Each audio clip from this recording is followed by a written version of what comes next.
Hi, welcome to Six in the Kitchen. I'm Jennie Malina, and with the Super Bowl coming up, I know that lots of you are having big parties, so I have two great recipes for you to try. Let's get started.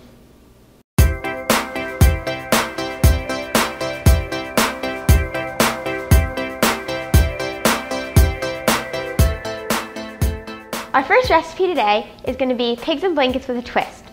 To make these, you are first going to need a pan,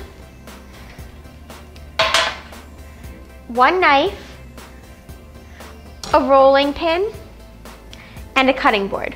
Then, for the actual pigs in blankets, you're going to want some croissant dough. I preferably like to use Pillsbury, but it's up to you. And hot dogs.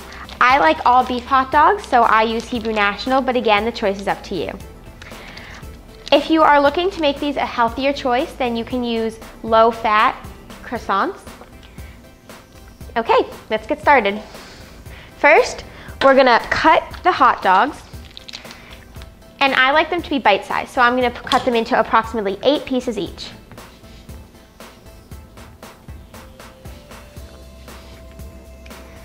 Okay, let's put these to the side, and we're gonna roll out a piece of the croissant dough. When you open the croissant dough, it is rolled together and is perforated so that you can peel each triangle off easily. You're gonna wanna use the rolling pin to thin out the croissants just a little bit so that you get more out of the dough. Next, you're gonna take one of the pieces of your hot dog and put it on the dough. You're gonna cut on the dough the width that you want it. Roll it up until the two ends meet and cut. Now you have your first pig in a blanket. The twist in these is that we are using croissant dough, which makes the pigs a little bit sweeter and have a thicker crust. I personally think that they're much more interesting. For today's purposes, I'm going to make 4 pigs in a blanket. Now we're going to start putting them onto the tray and take them to the oven. You're going to set the oven to 425 degrees Fahrenheit, and they take approximately 15 or 10 minutes each, depending on your oven. Also, the pan you use makes a difference. Now for our next recipe. Our second recipe is going to be a little bit more advanced. We are going to make miniature cheese quiches. You're going to need a few things. First, you're going to need a mini muffin pan. This one's silicone, but you can also use metal. The silicone ones are going to use a bit more baking time, but it's okay. Next, you're going to need a medium to big size bowl, a mixing spoon. You can use any utensil that you prefer. Some salt, just regular table salt, half and half. You can get this at any grocery store.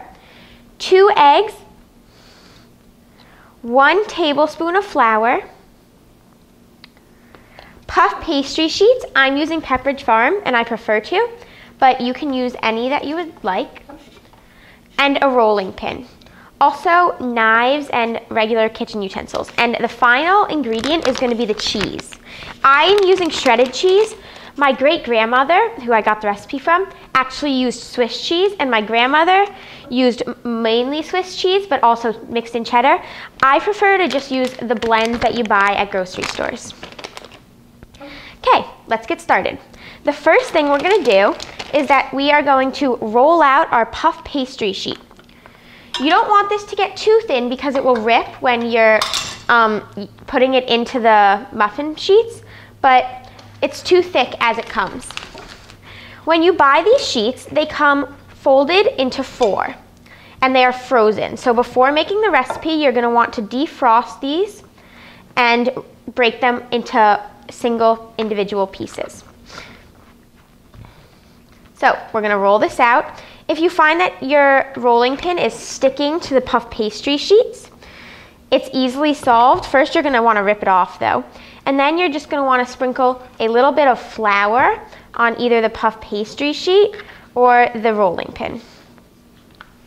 So we're going to take a little bit of flour and just sprinkle it on. This is going to prevent them from sticking to each other. and you're gonna keep rolling it out. Okay, as you see, it's dripping, which means that it's thin enough. And now you're gonna cut these puff pastry sheets into circles. To size the circles, I'm going to use a 1/3 measuring cup. You're gonna place it on the puff pastry sheet and use your knife to cut around. The circles don't have to be perfect because they are just for size, but you also don't want huge circles, so just cut and you have it. Now, before putting your puff pastry circles onto the mini muffin pan, you're gonna have to spray your mini muffin pan because they will stick. Also, the puff pastry sheets look very thin right now. However, in the oven, they puff up, so don't be mistaken. Okay, for today's purposes, I am only going to make 3. So here we go. Next, I'm going to spray the pan with Pam spray.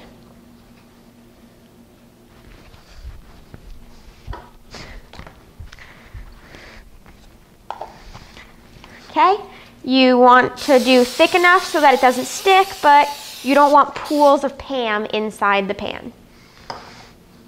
We're gonna simply place the circles in the pan and press them into the round cups.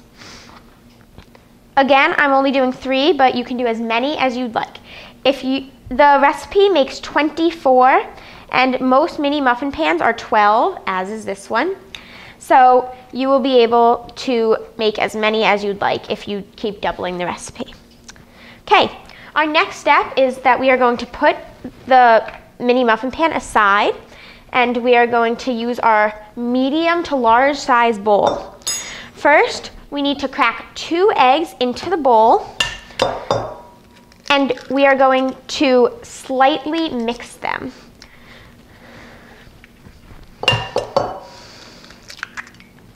When you crack the eggs, you want to be sure that there's no eggshells because this is what's ultimately going to be the inside of our quiches. So mix it slightly. You don't want them to be too scrambled as when you make scrambled eggs. Next, you are going to add your 1/2 milk. The recipe calls for 1/2 cup. So we are going to measure 1/2 cup and pour it in. I like to give it a slight mix before I continue to add ingredients. Next, we are going to add 1/4 teaspoon of salt. Some measuring spoons will not come with 1/4 teaspoon, although I have one. If yours does not have one, then you can just do a dash of salt. As you can see, 1/4 teaspoon is a very small amount. So you can just, do like a little pinch. Again, I'm just going to quickly stir it up because I want to make sure that it gets around. And now we are going to add 1 tablespoon of flour. I like to use the same flour spoon to just mix it up quickly. And after you add this flour, you are going to add 1/4 cup more, 1/2 and 1/2.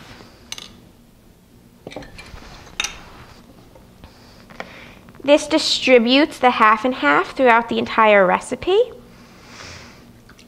and makes it so that the flour gets mixed in a little bit better.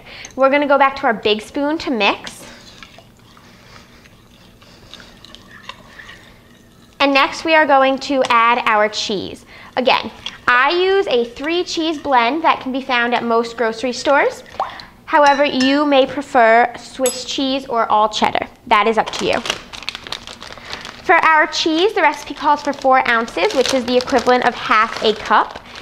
However, some people prefer the recipe to be cheesier, and that is again up to you. So we're just gonna measure out 1/2 cup of this 3 cheese blend here and pour it in. You are going to mix it for a final time. And now your mixture is ready to go into the puff pastry cups.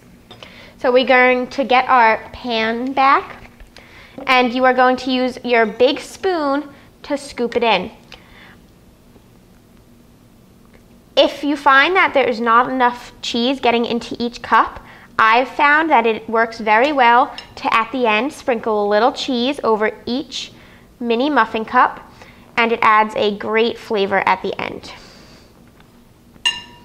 So now I'm gonna sprinkle a few pieces of cheese on each one. After this, it will be time to put them in the oven. And you will put them in the oven for about half an hour. Of course, you want to watch because every oven is different. And as I said before, the pan changes the cooking time. So now we're going to walk these over to the oven, which we are going to set to 350 degrees. And they are going to come out beautifully. You want to take them out when they are golden brown, and they will taste delicious. Hi again. So now time has passed and our recipes are done. So let's go check them out. Never forget your oven mitts to take the recipes out of the oven because nobody wants to burn their hands. The pigs in blankets have of course been done longer because they take less cooking time when we did them first, but we lowered the oven temperature so that they would just warm up. Also, our beautiful quiches are done. So we can take these out too. Look at that melted cheese. Also, serving suggestions. When you serve these dishes, the pigs in blankets especially are great with sauce. I personally like them with honey mustard or ketchup, or even just regular spicy mustard. Tastes great at a Super Bowl party. Someone could just pop one in their mouth. That was delicious. If you're looking for serving suggestions for these two dishes, the pigs in blankets especially go great with sauces. Personally, I like mine with honey mustard, but they're also great with the usual just regular spicy mustard and ketchup. So yeah, these two dishes are both delicious. For more recipes, go to channel6newsonline.com/Jennie.